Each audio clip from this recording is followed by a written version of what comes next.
How did you find each other? And sometimes it's fun to ask the wife to tell the story first and then give the husband some rebuttal privileges if he needs them. And I'm supposed to say, because one of your daughters said, ask them about their first date. So somewhere, will one of you tell us about your first date? Surely. Sister Hallstrom, do you want to start? Well, we met at BYU. It was my junior year and yours as well. He had just returned from his mission. But we actually met through a ward activity. And the activity was a little strange, a little different. And we were having skits. My fellow roommates, we'd come up with this skit, and it had something to do with Canada.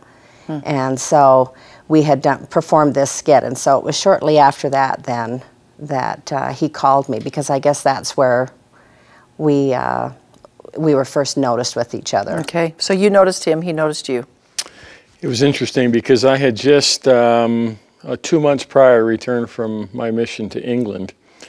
And I had spent a significant portion of my mission serving directly with my mission president.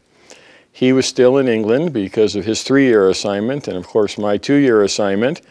And he had previously been a bishop in Bountiful.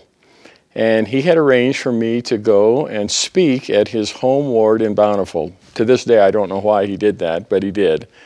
And I guess I'd been used to having a companion, so I thought I'd better take someone with me. And I met Diane in the way that she just described, and so I called her and asked her to go with me to Bountiful so that I could speak in this sacrament meeting there. And that was our first date, to go to this meeting house there, and it began a wonderful courtship that was founded on, I think, a spiritual relationship almost first, because our first date was a spiritual date.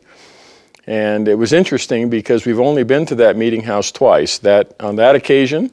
And then 38 years later, when we went back to that same meeting house where I had the privilege of speaking at the funeral of my mission president. So we just went back a year or two ago to do that. So that's how we met and began our wonderful relationship.